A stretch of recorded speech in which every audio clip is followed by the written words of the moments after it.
Welcome back to the podcast, my fellow travelers. Welcome back. Ooh, magic, man. Wrong episode. What's up? I'm Russell Tyndall. I'm Ned Pruitt. And this is Never Ending Adventure Podcast. We're talking Adventure Time, and we're on episode 24. Ned, what have you done? I've done everything. I ain't done nothing. I ain't done nothing. You can't prove nothing. I ain't done nothing right now. I'll tell you what. Ice King, man, I'll tell you what. He was on there, and Ice Cream was totally innocent. I wish I could do a really great either Bobby Hill or Hank Hill. I can't really do either, but especially Hank Hill. You can practice. Dude, Hank Hill, there's just something about it that's like almost pleasant to listen to.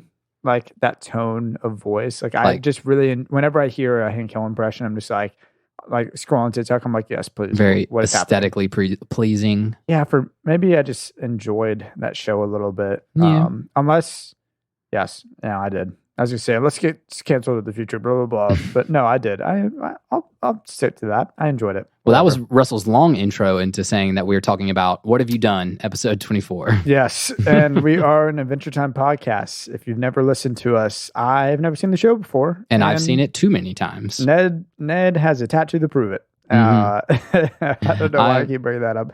What's up, y'all? We're talking about a pretty fun little episode right here. We got just a good episode. Yeah, Russell came in the studio today saying, I really freaking like this episode. Yeah, I guess it feels more canon because it's now like the third or fourth time we've been in the Candy Kingdom. We're seeing the eternal conflict between the Ice King and Princess Bubblegum. And it's like the third time it's happened. So it's kind of nice. It is, at this point in the show, like you were saying last time, you're like, I want more things to happen that like coincide. I want to feel like it's not just random side quests, random universe, new stuff every time. And this is kind of all repeating characters. Yeah, it's really nice. I mean, we keep saying nice. It's great to have Princess Bubblegum and Ice King back again. Yeah, and seeing more conflict and seeing more of who they are as characters. And we get some Gunter action, sort of. I don't know if it was Gunter. There were penguins with axes made out of ice. And it wasn't my lovely, but gosh dang it, they were awesome. Gunther, Gunti, Ganti, Gunto. Well, there's more than that though. There's like a whole world. Yeah, but they're all named some iteration of Gunther. Well, there was I don't know. I was gonna try and gather. I don't know why that was going to mind. I was trying to make up G-named penguins, but anyways, they had axes and it was really cool. Little battle axes. We start this episode off with like they're just gonna go capture the Ice King, and immediately my mind went to, I thought we just had a Man Lorette party. I thought we were relatively chill with Ice King, pun intended. That is an interesting thing. So that is a consistency that we are actually seeing. That I think the most consistent thing in the show is that Ice King, every time he interacts with Finn and Jake, is becoming a little bit more bros. Like they're becoming a little bit more friends in this episode. Like he's like claims that they're the greatest friends ever or whatever, and he flies away. I kind of love that they're actually throwing a little bit of that into Adventure Time. What is it? Finally, freedom and friends forever. Freedom and friends something he forever, yells man. when he flies away from being trapped by them. as he leaves them in the jail cell. he was a prisoner. I also like they just left the crown out, and he's like, is my crown over there? And he goes and gets it, and I'm like, he just admitted, okay, also this is canon and apparently important probably. His powers are in his crown. He admits early in the episode that his powers are all in his crown, and that he stole his powers somewhere along the way. Oh, yeah. The great episode down the road called Evergreen. So he wasn't like born with them, I guess. No. See, this is where I brought it up in episode 2 of our podcast that Ice King's deep and has probably one of the largest, if not like most written out backstory of anybody in the show. Surprisingly it's been spoiled to me that his name is Simon, and that's not too much of a spoiler drop or anything like that his name is Simon, but it's like he wasn't always the Ice King. He wasn't born into the land of Ooh as the king of ice, like and we start to see not everybody, but backstories of the most important characters and how you're like, oh, the land of Oo is this post-apocalyptic place where all of this weird evolution and magic introduced and chemical reactions and nuclear bombs changes things, Yeah. And Simon is definitely one of those people that's affected by that. Okay, so he's been around for a while, and he was there for the war, I guess, or Maybe. for whatever it was. Well, I you don't basically know. just said that. I don't know. I just affected by the growth in Oo. That's characters have developed like all through the history of Oo changing. I gotcha. Okay, so I'm tracking a little bit. Well, before we get too deep into this, I wanted to take a moment to appreciate the artwork of this episode, especially. Mm-hmm. Which specifically? The intro scene, it's nighttime, we're in the Ice Kingdom, and there's just something about the blues, like the palette that they chose, or the blue hues, or whatever it is that they use in that intro scene for this episode really popped to me. Like, and blue's my favorite color. I don't, whatever, but I thought it was so like appealing in a way. Yeah. And then later on, there's the scene with Princess Bubblegum. She's on Lady Rainicorn, and they're on top of mountains, and then Ice King, and they're and it's like kind of like this sunset coloration with it. And again, it's gorgeous. I'm like, I haven't felt that way about this show since the first episode. I think the first episode, that first scene where it's like all the neons and whatnot, and where they're using the color palettes really to like accentuate kind of this imaginary land. It's like nighttime Adventure Time looks so good. Yeah, and there's plenty more of like dark scenes, dark episodes, nighttime episodes. So I'll pick your brain about that next time to be like, how to like, I guess the colors pop more because they use bright colors anyway. Yeah, at nighttime. I don't know if it was, maybe the nighttime thing is just like the common factor that I'm pulling out, but I don't know. I just really liked both of those two scenes. Really stuck out to me.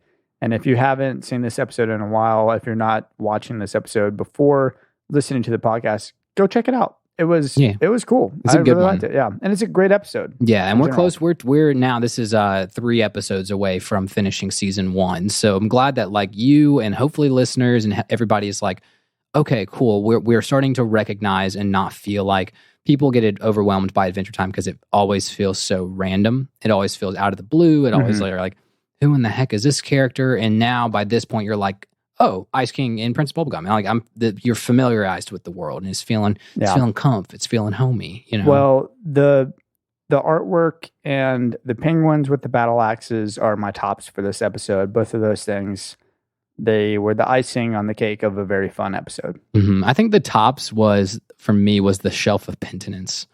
The Shelf of Penitence, more like small group burns. Well, I thought the crown was crying, and it was like, I'm sorry. Yeah, I'm sorry. I just thought that was like, I'm pretty sure every parent who has got kids or anybody that just deals with difficult people just wishes they had a Shelf of Penitence in their house, or is in a small group with other people. Burn. Sorry. Or is in a burn. No, small group's great. Go to small group, guys. I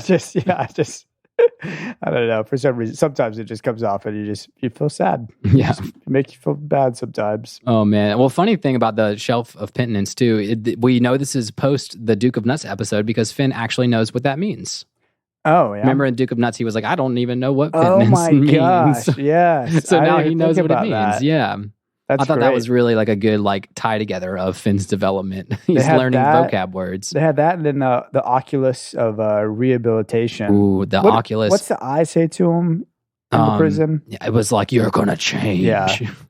Well, the Oculus, I went off, and I don't usually go into deep research tangents, but I was kind of like looking through just high level facts about this, and they said the Oculus of rehabilitation character guarding the Ice King is a reference to the philosopher Jeremy Bentham's Panopticon. And I was like, whoa, what the heck is this? So I rabbit hole down to figure out what Panopticons are. It's way over my head. Yeah, well, it's hilariously very evil. Like, the Panopticon was this designed by this philosopher. Sounds like a ritual Yeah, gone. it's just dark, man. So he had this like concept and design of like prisons where all the cells would be like on the outer walls of like a circle, and that there would be one room in the middle that the prisoners couldn't see into, but you could see every prison cell at one time. So kind of like the opposite of this episode in the tree or whatever, or the fort, I don't know, wherever the prison cell is, there's one cell in the middle, and then there were cells all along the walls. Yeah, well, it was kind of like if the cells were all along the wall, this one center thing. But if that wasn't a cell and it was actually like a guard's lookout post. Yeah, it's kind of like a guard's lookout post, but the concept of it was supposed to be like terrorizing and rehabilitating to prisoners. Here's the actual like excerpt I had. Is an institutional building and a system of control designed by the English philosopher Jeremy Bentham in the 18th century. The concept is to allow all prisoners of the institution to be observed by a single security guard without the inmates being able to tell whether they're being watched. More notes on that and like why that's kind of crazy is that it's kind of like this rehabilitation through Overwatch, which a different philosopher said is a device of such monstrous efficiency that it left no room for humanity. So was it just because they were being surveillanced 24/7 essentially? Yeah, or like all of them knew they were constantly being watched? Is that what makes it so bad? Didn't know if they were constantly being watched. It was kind of the innate like unknown of like, am I being monitored or am I not right now? And that same idea is kind of what was one of the inspirations for 1984, which was Big Brother is always watching, and that kind of psychological terror that goes along with, it's not actually that you're being observed, it's the fact that you could hypothetically always be being watched. And that is more rehabilitating and began to move towards this concept when public beheadings and corporal punishment were banned in a lot of countries and started to move towards disciplinary, like prison rehabilitation through psychological terror. So it's kind of, I just went down that rabbit hole and was like, that's freaking terrifying. You went way deep. Well, it's funny. I mean, we're being surveillance, I don't know if I want to say that. We could be being surveillance. The fact that you have a cell phone and a smartphone, like if someone really wanted to, you could be surveillanced all the time. Everything we're saying right now could be pre-recorded and released via a government podcast before we release it ourselves. Oh man, I'd listen to that. Yeah, phone recording. No, I don't know. That's dang, dude. Well, it's funny. Jake and Finn are some terrible cops. They do some terrible surveillance in this episode. Well, they put him in a prison cell that only has 2 bars. To start with, he helps them build the prison up. Then he's like, "What are y'all like?" He's just Ice King's just criticizing them the entire time. Like, what are y'all doing? I'm all up in your dome or whatever. Yeah, he was trying to psychologically flip it back on them and make them feel guilty and let him free, which was somewhat genius of Ice King. I transgress you. First I transgress your meaningless rules. Then you, maliciously persecute me. Whatever. And then the rules were disrupted because they don't know what he did. The whole time, like Princess Bubblegum drops the ball, in my opinion, of course. And just like in the first episode, doesn't tell Finn why Ice King needs to be arrested. I was so frustrated with this one because I was like, Finn literally learned this lesson like not that long ago about Princess Bubblegum's going to ask me to do something that feels immoral, and I'm going to do it I'm just going to go into it blindly, and that's okay. And I was like, dude, you need to start questioning these things, man. You need to start questioning her. Like, well, she's like, he didn't do anything, not a thing. And I'm like, all right, that's such a technicality. I mean, he did something, like I don't know. But even if it's not like he's at fault because he didn't mean to, it's just he has really bad dandruff, and his dandruff happens to at like the candy ice or the candy crystals black from plague. Yeah, it was. I was thinking of the candy crystals from Avatar: The Last Airbender or whatever. In the Rock Kingdom, it's like they just grow. Like further grow onto you. Yeah, but it's like just tell Finn, let him know why he's doing this. He's already got. He has to justify beating up Ice King. He can't just go do it because it's against his nature. or was it, he actually says in this episode, it's against my alignment. It's against his alignment, which is another D&D reference. Yeah. We talked about his alignment a couple episodes ago. Yeah. I kind of love that. I was like, oh man, heck yeah. But that was frustrating. But you had Ice King in this prison, and they took his crown away, and that's when he's like, oh, all my powers are there, Yeah. And now they kind of, that was a big bomb drop. So if they ever need to stop Ice King from doing anything again, they kind of know to go for the crown now, which is another big kind of note. He's got a big weakness. Yeah, I guess. That's a big weakness. He needs to spread that out. Surely he can put his powers in himself or something. I don't know, but it's funny. He's like, he uses the mirror, and he keeps breaking it along the way or whatever. And he's like, y'all are the true jerks is like his lesson, or when he's finally deep in their minds and Finn breaks and Finn's just like, you know what? Like, you're right, man. Like, we are the true jerks. And he puts himself in the prison. Behind the bar. Yeah. I was like, you just let him go. Like, you didn't have to put yourself in prison. Trying to re-righteous himself and be like, I deserve to be in prison for doing. And we realized that, like, Ice King did a thing. There was a reason that Princess Bubblegum just said, kidnap him and I'm going to like torture him. But like, if you're going to, be a part of that, you need to know if there's like a great, like, that's why Finn was like, I'm not going to let you torture him but I'd hope Finn would be like, you can't torture him even if he did something bad, Yeah. Yeah. Even if it was, I don't know, I guess it saves. Well, Finn does a good job of taking like, all right, we have to get his screams of terror or whatever. Some terrible screams or whatever from Ice King in order to save them. And he's like, oh, how can we do this? Like, let's do this by faking his death at the end, like it was a nice twist on Finn still being able to stick with his morals and still being able to be the hero that he is and saves the Candy Kingdom while protecting Ice King because he, is innocent until proven guilty, essentially, in Finn's mind. Yeah, and it proves to us that like Finn is like the ultimate adventurer, as we've said. He can find these creative win-win situations similar to Memories of Boom Boom Mountain, where he's just doing everything to where everything's Princess Bubblegum gets her way, Ice King's not tortured, and a lot of the show, Finn's busting his butt to make sure that everybody's happy. And that's kind of brutal. And he doesn't need to go against his alignment in order to do that, Yeah, that's true. And we did get like one of the coolest things from this episode, or funniest maybe. I don't know how I feel about it. Slappy D's. Hashtag Slappy D's. We're just gonna pound it, man. Slappy D's. I don't know why, man. That and the fact that Ice King is constantly calling Finn his bosom. Yeah, you're my bosom. I was like, what are you getting at, bro? He hasn't had friends in so long. He has forgotten what to call his friends. Bosom.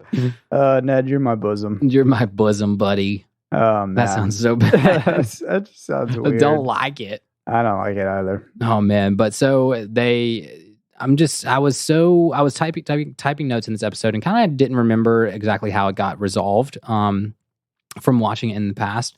And I was like, why didn't PB like try something else before deciding to go kidnap and torture him? And then I was like, oh, she did. She flew there on the Laser Swan, and no, she was on Rainicorn. Oh, she was on Rainicorn. You're right. Yeah. For some reason, because she was speaking Korean, which is cool. You get to see Lady Rainicorn being used like in action. Yeah, she's like, that's her role, I guess. Is PB's like steed. Yeah, she is kind of like a steed to some I don't know. degree. Maybe steed isn't the word, but it's like her horse. My noble steed. It's her like princess horse. I don't know. There's got to be a term for that. Well, she's somehow like, she doesn't live in the Candy Kingdom. She's not made out of candy, but she still kind of like goes along and it's like, hey, I'm, Jake's my boyfriend, so I'm going to be part of. And you start realize there's an episode down the road where PB and Rainicorn kind of go on their own adventure to save Finn and Jake. Spoiler drop. It's the return of Ricardio. Ah, gross. Yeah, we got to do another one. Also our worst downloaded episode. Oh yeah, no one likes that episode. Not even us. It's not a bad episode. It's just a terrible episode of the show. No, I just don't like Ricardio. No one does, man. Yeah, but Ricardio, the creep guy. But I noticed that, she did her best to try and figure out a way to not have to torture the Ice King, to say, I'm pretty sure he didn't do this purposefully. Please come back and save us. But the Ice King is just so whacked out, so crazy that he can't even listen to people. And PB should know this. PB should know that he's incapable of being talked into reason, but she's smart enough to not just turn to violence immediately next. What are other ways that she could get? Or she could have just done it. Maybe she didn't have the recording device on her. I'm like, why didn't she wants to beat him up? Just beat him up. He's there put mice trap in his house and then record him screaming or something like that. Trap. Yeah, steps on it or something. I don't know. There were so many, even that would be resorting to violence, but not capturing and torturing somebody. Good gracious, man. Just put snakes in his peanut brittle, or Jake in his peanut brittle. Jake in the peanut brittle. That was such a fun way to start this episode. Was talking about what you're saying. He's crazy. The way he greets people at his door is by opening up the door and just going zap zap zap zap zap. Immediately he's just doesn't even look to see who it is. He's just oops, someone's at my door. They're getting zapped. But then he got because of the peanut brittle. I know, it was such a simple way to get in. But I'm on a diet. And we realize he needs more food when he takes off those robes. He's a skinny little man. He's creepy skinny little man. But yeah, the Jake's just stayed on your diet. Should have kept your diet. Should have kept your diet, man. Oh man, that was a great. Yeah, it was a good episode, y'all. It's just a good episode. It's just fun. It's just fun episodes, and they just keep getting more fun, man. Yeah. Well, I'm going to give y'all a break. I've got some moral bombs to drop on Russell, but I wanted to everybody take a breather, take a potty break, get your popcorn. Yeah. It's moral bombs and Princess Bubblegums and probably plagues. Probably plagues. Hi there. Do you have a business or small business that you want to advertise? Well, come on down to Ned and Russell's podcast. They have tons of ad space that they are literally wasting on bullcrap candy commercials. So if you have 25,000 schmeckles and a phone, give us a call. It's 1-800, get your ad on the podcast today. Or dollar bills. I'd much prefer actual money. No, schmeckles to dollars is hey, this is Russell. I'm just crazy inflation. Get out of here, Billy Joe Bob guy who does our ads sometimes. You do that, but this is an ad for ad space. No, well, it is an ad for ad space, but I want to get paid, man. I'm trying to get paid here. I got a full-time job. I don't have kids, but I'm supporting myself, and come on, give me some money. Russell needs the schmeckles. I just want something. Just give me anything. Please. Just give us money. Ads. We need ads. Give us your money. Rolling back into the podcast. I hope you gave us your money. Welcome, fellow travelers. No, we already did that. To part. Russell is poor. Not really. To Russell is poor. Russell on needs the money. No, but seriously, y'all listening is better than any money in the whole world. Right? Yeah, I'm doing fine. I got a job. I got a full-time job. All right. Well, dude, hit me. You said when we were on our break, you just had a lot more to say about Princess Bubblegum. Oh, man. She comes in. Well, first off, I guess we see her first as a hologram, as a Star Wars hologram, like a green cube type thing. Yeah, here's your mission, sort of a thing. But then we see her later on, and she's speaking German. Yeah, first appearance of her speaking German, and it is canon. Is it? She does this a lot. Do you have written down what she said? Yes, I do actually. I was really curious, and then I was no. Not at the beginning part, like when she's in her Black Plague uniform, but I do have at the end. Well, she said "Ich bin," which is "I am here." Ich bin so glücklich. Ich kann, which in English means I'm so happy. German. I'm so happy. I could, and then she faints. I'm so happy. I could. Okay. Well, what was that in reference to? That was when? That was when, at the very end, when all the candy people kind of get saved, and she passes out on the medical bed, and it's she could faint. Okay. Yeah. So, and I can't remember. This is, man, all of my Adventure Time fans out there. I don't think they ever give a direct reason why she speaks German. I think it was one of her relatives knew German growing up, and so she learned it from them. Just like a fun little extra characteristic. My theoretically speaking is that she learned a lot of her science from textbooks that she maybe found through Wreckage of the Apocalypse. And I think all of those books might have been in German. And that's my theoretically speaking of why she has this like German alter ego, you know? That's really cool. I didn't have a theoretically speaking in this episode. I was hoping you would have more information on the German thing. I just was like, yeah, that makes sense. I get it. There is an explanation. It comes a long time from now. So maybe I'll look it up for the next podcast to confirm. But even though I think even if they give an explanation, I think I like my theory of theoretically speaking, because she's by the book kind of person, you know? So she's got this book on what happens when candy people eat snow and they freeze up, which means that this has happened before. I like that a whole lot better than any other way you could have taken her speaking German. And you know, based off how we've treated Princess Bubblegum, based on what we see Princess Bubblegum treating other people, or how we see Princess Bubblegum treating other people in this show. But I just didn't understand. I was like, she's speaking German, but she's wearing a plague doctor's outfit, which I guess the plague was in Europe, so. But for whatever reason, when I think a lot of Americans, or maybe I'm speaking too broad, but when I think of the bubonic plague or Black Death, I'm thinking of like Great Britain. Yeah. Like I'm thinking of like English people suffering. Yeah, you know, like definitely Western Europe. But it was vibe. Like all over Europe. You know, like it was all over Western Europe. It wasn't just like the UK was suffering with the bubonic plague. But yeah, it was interesting. So she's speaking in German. She's wearing this thing, and I just kind of wrote down. And I know you did too. Just some notes about the bubonic plague because I got interested. I was like, "What is she doing with this mask? Where's this episode going?" Yeah, why is she spraying all this green stuff around unless she thought it was some kind? If she already knew the cure. Well, man, from my time working in pest control, it looks like she's spraying insecticides. Yeah, but it was so weird. So I was like, "What is she? Is she?" And it's green. It's not like she's trying to warm her candy people. Yeah, she's like fogging, but what she's carrying would not be fog. It would be like a mist spray. Like a mist sprayer. So it's kind of a weird, you know, like that would be something that I would carry if I was going inside houses and spraying for like residential pest control. But anyways, it is interesting to see her doing that. You know, walking around, she's fogging the entire Candy Kingdom, I guess, to try and kill whatever dandruff is left. But she's also wearing this mask, and it was cool because it's like, the more I read into it, the mask symbolizes it's like death and disease, and a lot of times those plague doctors were the last people that someone dying in that time period would see, but it's ineffective. She's a scientist, but she's wearing this costume or this outfit that effectively didn't help any. Like the bubonic plague was not spread.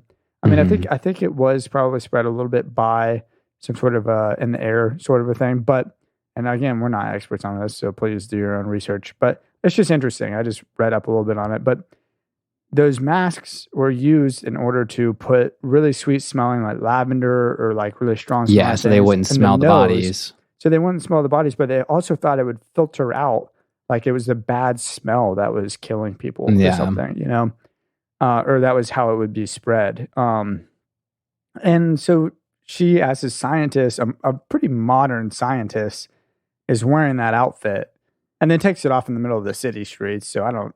Maybe she was done spraying whatever she was spraying around. Yeah, but Russell, you're starting to sound like an anti-masker over here. No, wow, dude, don't put a timestamp on this podcast. No, wear a mask when you gotta wear a mask. Operation not get canceled. Oh my gosh, no, I'm not an anti-masker. No. So, but anyways, but yeah, the Black Death was spread through fleas and rodents, and you know, it was essentially the result of poor hygiene. But it's kind of funny. I mean, the dandruff from the Ice King was poor hygiene. Like, the candy people out there. One of the candy people freaking dies. Did you see that? She goes down and eats one of the things, and then her eyes get the little X's over them. Oh, yeah. So that's assuming that like the dandruff just touched the other candy people and they got poisoned. But the poor, I think it was like a gumdrop lady, like just eats one and like straight up dies.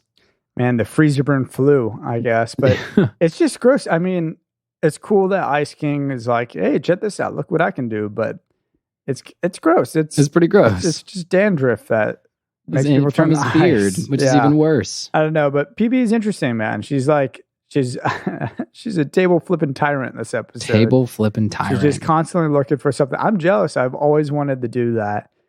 This podcast table probably isn't. I don't think my henchmen would be all that happy about me doing that here. But nope. I don't know. One day I'll get to flip a table. One day, yeah. Maybe we'll make it happen for you. Maybe end of season 1 celebration, we let you some sort of Randy Orton some table. But yeah, I don't know. Princess Bubblegum was interesting this episode. She just, again, the lack of information. She's speaking in German. She's wearing, outdated, ineffective costumes for disease. But it was a fun aesthetic. And I got to say, she wasn't as bad as previous episodes.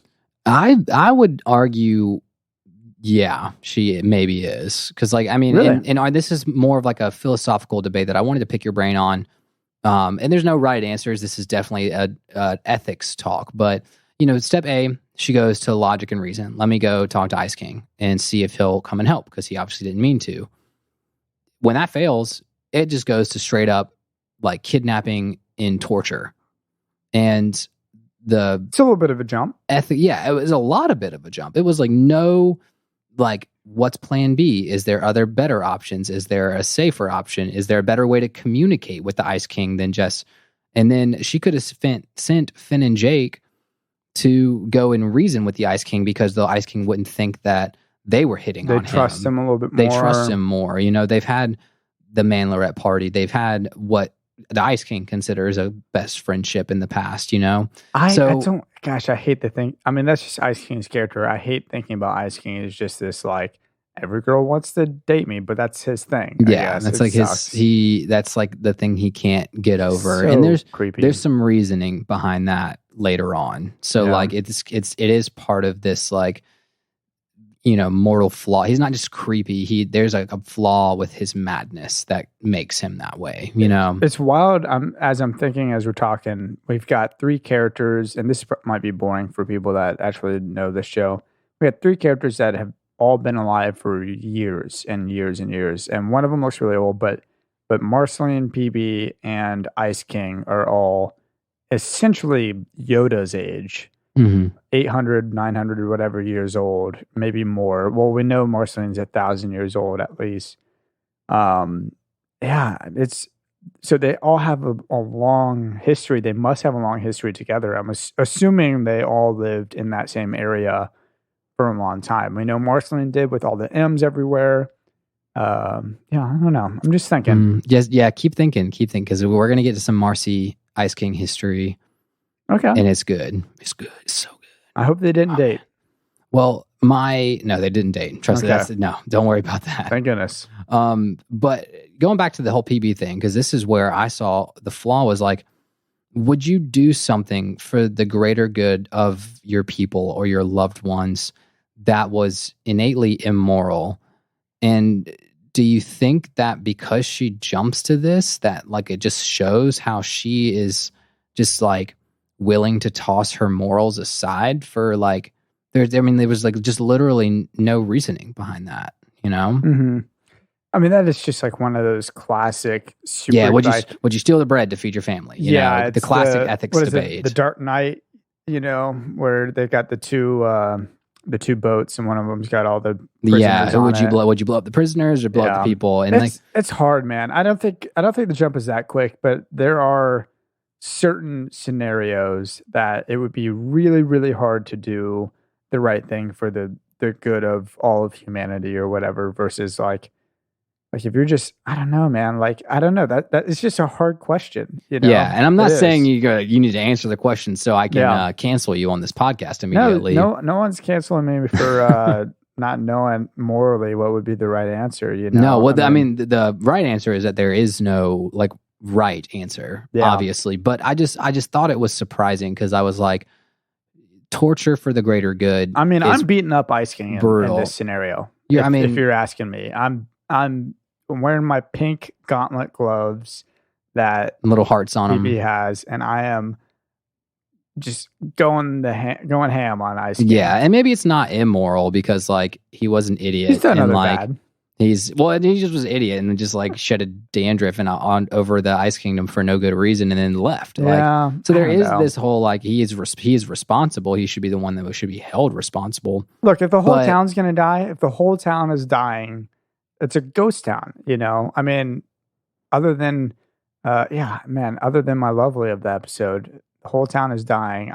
I might have to beat up the Ice King. Yeah, I mean, I think it just gets me like irked that then she brings Finn in all along this and be like, I have this vendetta right now, and I'm going to force someone who is Finn's the hero of the Candy Kingdom, but relatively impartial to the situation, and be like, help me torture this person, and I'm going to be really, really vague on why. Or I'm not going to explain the situation to you before, but like, yeah, we're going to torture him. And Finn's like, why? And she's like hesitant to tell him. And I was like, what? I don't know. That just irked me a lot that because she came to this moral conclusion on what was right and wrong, she tries to bring Finn on it, and it did compromise his like ethics. It compromised his alignment. It took no motivating or coercing to do it. She was just like, hey, Finn, go get Ice King. And he's just like, all right. Yeah, I mean, but Finn, it hits Finn's mind right when they had him. It up. Yeah, they tied him up and put him on, and he's like, so why are we doing this? Yeah. And Finn's like, I don't really know. And the Ice King's like, yeah, like I didn't do anything. But Jake's like, that was kind of vague or something. Yeah. He's like, well, whatever.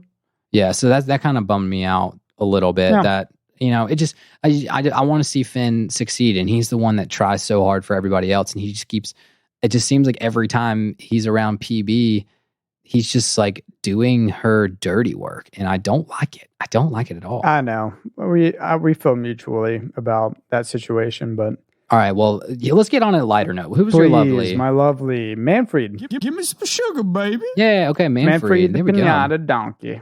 The pinata donkey. The only Manfred is the only sentient being in the Candy Kingdom that's not made out of candy.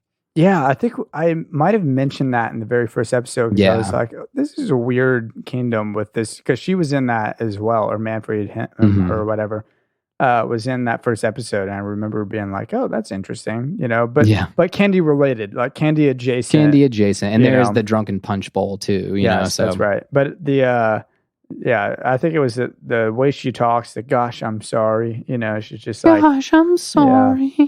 You know, don't shoot the messenger, PB. You know, that's all I'm saying. But yeah, she was my lovely. My lovely was Buffman Starchy. Oh, my sexy character. Oh, yeah. But he was, Starchy's feeling good. Maybe even better than good. He's been hitting the gym. He incubated himself in like an ice chamber and came out super ripped. I imagine, you know, when you're doing a protein shake, you put some dairy and protein powder in. I imagine if you're candy, a little bit of dairy goes a long way. A little bit of dairy and chocolate protein powder. So yeah, Starchy, sexy character of the week for me. I'm glad your sexy character was my lovely, so that's good. I think Starchy was first. Man, lots of first episode throwbacks. I think Starchy was my first episode lovely. I could be wrong, but I think he was. Yeah, I think he was. It was either him or Jake. I think you might have been Jake the first episode too. He was so good in that episode, though. Oh man, well I love our lovely segment, because we always gotta that's our time to breathe and not think so philosophically and just be like, man, who's just loving it up in this world? Who was the lovelies in Adventure Time? I love it. A little less though. What's your lesson? Ooh, I got about 2 lessons. True friends grasp each other dramatically forever when they die. Oh man, I thought you were about to say mine. That's good though. Yeah, I'd like, man, that's OG. Actually, it's like how Jake treats Finn at the end there. Yeah, I saw a great TikTok that was the other day that was like, what are lines in a show that were unexpectedly so good? And it was that line. It was like, brother, if you died, I would hold you dramatically for a cajillion years, and then just takes him off in the distance. And I was like, dang, there's little moments in the show that are so quick, but you're like, that's freaking deep, or like deep and loving.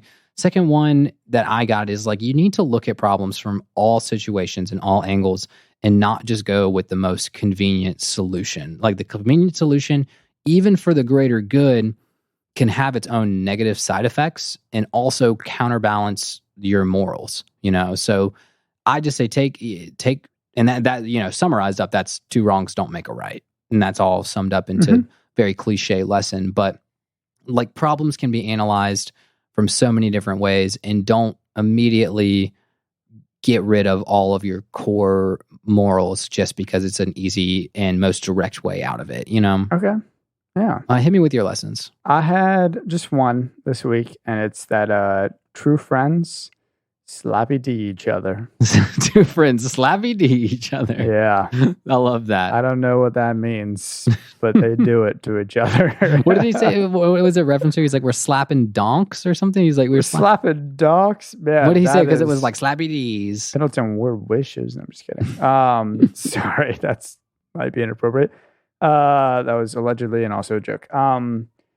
Yeah, no, it was Ice King wants to be best friends forever and goes in for Nux, and then Finn slaps his hand away, and he's like, "Oh, slappy D's." Okay, I thought D said he said slapping something. Oh, I don't think I ever. Okay, maybe he was just like, "Oh, we're slapping now," and he said, slapping True Nux, friends, slapping... slappy D's. Russell's gonna get that on a T-shirt. Yeah, true friends. I got a couple of things I wanted to T-shirt from this podcast. Man, I got beef though. Oh, beef. I do have beef. We're kind of moving away from the episode on this one. So over the weekend, I went to try and find, we went to Target, as one does. Target's a great place, just random trips or whatever. As is tradition. Whenever I go, as is tradition, whenever I go to Target, I always swing through 2 aisles. There's a nerd aisle that they have like right next to the pillows for some reason. It's just like one little side of. It's always like with the big head. Yeah, the pop heads, pop and all heads, that stuff. And then I'll swing through the toy section, and both for one main reason is to just I'm just looking to see. Live a kid. I mean, dude, a walk through a Target aisle to relive some childhood is worth it. You know, looking to see if there are Pokemon cards, because you know. If there's a Pokemon card a pack that I've never bought before, maybe I'll buy one. But I'm beefing with the Pokemon TCG fandom because it is so annoying. It doesn't really matter to me, but it's like, man, I've tried to buy. There's been like 3 or 4 new sets that have come out, and they are always sold out. There's this terrible, like, I'm just so against it, man. There's just like really, I think it's just terrible. It is kind of toxic, yeah. Yeah, toxic. That's what I'm looking for. It's all any kid that wants to go in there, and maybe I'm part of the problem, but I'm only buying like starting a pack or to two. get into Pokemon cards. Can't buy cards because you can't find cards anywhere because they're sold out, because people are going in at like 8 a.m. as soon as they get delivered. They know the time they're being delivered. They're going in there and they're buying Pokemon cards, and I can't buy a pack or two just like for the fun of opening up a new pack that I've never seen before. It's just, I'm just like, man, you know, it was something for a little while that I was like, maybe I'll get into this, and I'm not trying to get into it, but it's something that I enjoy doing because I love Pokemon. It's very nostalgic, but I'm beefing with the TCG fandom. Yeah, I feel that, man. It gets me bugged when, you know, kids can't enjoy their kiddom because some adults being like, I could sell this for $1 million. Like, yeah, they buy up like all the packs there, as many as they can, the max amount, and they go in immediately. It's just, and they're getting 2 Twitch streamers watching them do a card opening. Yeah, and some people are cutting them in half and then pulling good cards. Like, it's stupid. I mean, I literally, when I was down in St. Simon's with my nephew, we were looking at his Pokemon cards. You know, and like we were sharing out, got to show him some pictures of mine from when I was a kid, you know, and like, it's like a fun thing for like 8-year-olds to do or whatever. It's just annoying that, it's just a really toxic thing. Yeah. Well, I got some chicken to your beef this week again. Chicken? Yeah, chicken to your beef, just because I have pulled out cards. Yu-Gi-Oh cards. My mom is currently searching for my old Pokemon cards as she is about to move out of her house. So we talked about this before. We have got some potential good wins if that's ever gets found. Second win, I had some. And you're giving them all to me. You're gifting them to me. Right. Free of charge. Right. No, but I did have a handful of like about 100 cards that I didn't have bindered up from a long time ago. Had them thrown in a drawer and went through them. I've got like half the Lieutenant Surge base set, and I went through the cards. I have a Charmander, a Charmeleon, a Squirtle, and an Ivysaur, and an Eevee, all base set originals. Are they shadowless or they're not first shadowless? edition? No, okay. I've got one Jungle Pikachu, None of them are shadowless, but I was like, if they're PSA grade 5, and they were like 10. You needed 10. No, I mean, I was looking at grade 5s, even like because Really? the edgings, these are actually pristine condition except for the back edging. Yeah. And so I'd say I could maybe get a 4 or 5 out of them.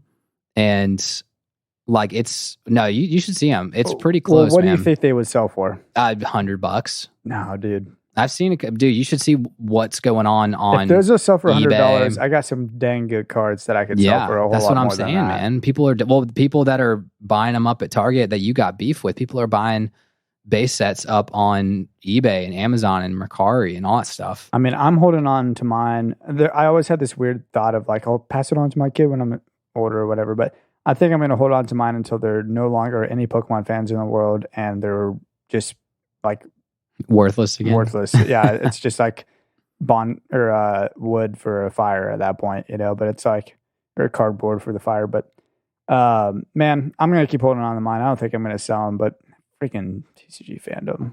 Yeah, I feel your beef, man. Give me a card. Someone, if you're a fan and you want to send me, no, I'm just kidding. We don't have a PO box. Oh man, well let's wrap it up. Thank you guys for sticking around through our beef and Pokemon talk, and thank you guys for sticking around on the podcast. Again, this has been DJ Netty P and Russell Tyndall, and we loved you guys. Yeah, and please go review us. Check us out. It actually helps so much. We're trying to get that SEO, baby. Give me the SEO. I want people to pop up and type Adventure Time on Google and not even have Hulu pop up. It's just our podcast. We're going to beat the show. Yeah, but if you actually write a review on like Apple Podcasts or iTunes Podcasts or whatever, that helps a ton, or rate it or whatever. And then Instagram at Never Ending Adventure Podcast, TikTok, Never Ending Adventure Cast, Twitter at NEA_podcast, email NEA.travelerslog@gmail.com to send us your questions, your thoughts about episodes or just life in general. If you need advice from two guys that know nothing, we're happy to give it. Send us an MP3 or soundbite of any questions. We'll host it on the show. We'll answer your questions. Give us permission, though. Yeah. Let us know that we can do that. Absolutely. And we would be more than happy to. And yeah, that'd just be so fun. Like we said in one of the episodes, we just want to build this community up. I mean, we want to be a part of it. We want to help grow the fandom for a really cool show from a couple years ago. Yeah. All right. Thanks, y'all. Boy.